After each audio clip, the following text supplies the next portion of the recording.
And welcome to this edition of the Native News Update on this Wednesday, December 7th. I'm your host for today's program, Paul DeMain. Many of the stories right here can also be found at our website at IndianCountryNews.com. And here are some of the news stories for the day from the Associated Press and other Native news sources. The Choctaw Nation is the recipient of a pair of environmental awards for its efforts to expand recycling. The Durant Daily Democrat reports that the nonprofit group Keep Oklahoma Beautiful has cited the tribe for working to improve the environment. The Choctaw Nation was also honored at the Environmental Excellence Awards in Oklahoma City last month. Programs within the tribe include traditional recycling, but also range from having children recycle used crayons to efforts to collect winter coats.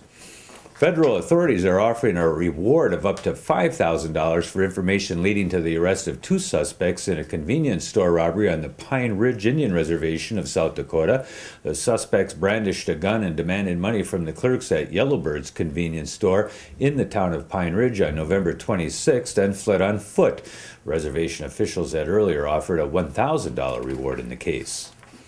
The legal fray over the Wyandotte Nation's efforts to build a casino in Park City will now be played out in a Kansas courtroom in a case that pits American Indian sovereignty against the state's own economic interest in gambling.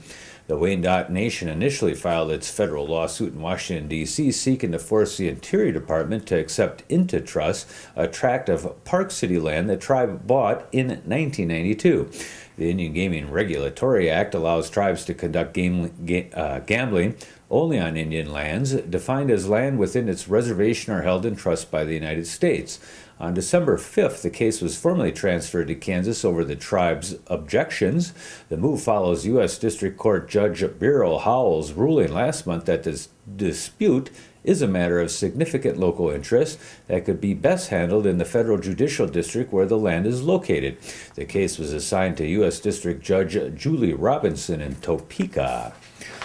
A new agreement will allow staff and students from the University of Nebraska's Medical Center Dental College to offer services to the Omaha Tribe. Beginning December 5th, pediatric dental residents and dental assistants started providing care for more than 70 children on the tribe's reservation in Macy. It's the first in a series of dental clinics. The dental college's Don Herber says children with severe problems will be referred to a pediatric dental clinic in Omaha and treated at UNMC. Tribal Chairman Eamon Sheridan says children's dental health is a big concern on the reservation, and the agreement with UNMC will increase awareness of oral health. The services are being provided to the tribe with the help of two 5-year grants from the National Institutes of Health, totaling $3.5 million.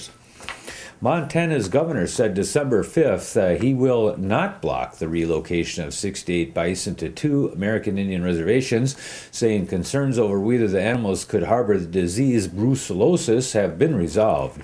Governor Brian Schweitzer last week declared that no Yellowstone National Park bison could be moved within Montana. He cited mixed messages from the federal government on whether some quarantined bison had the disease, which can, or allegedly can, cause pregnancy problems for livestock. But Schweitzer said this Monday the relocations can move forward after an Interior Department researcher said he believes the animals are brucellosis free. The governor said he will continue to block shipments of any Yellowstone bison other than those that are quarantined animals. A 20-year-old Chubbuck man who pled guilty to his role in kidnapping and beating of a woman who was thrown naked into a river on the Fort Hall Indian Reservation faces at least 10 years in prison. 6th District Judge Stephen Dunn sentenced Cody Childers on December 5th to 25 years in prison with the possibility of parole after 10.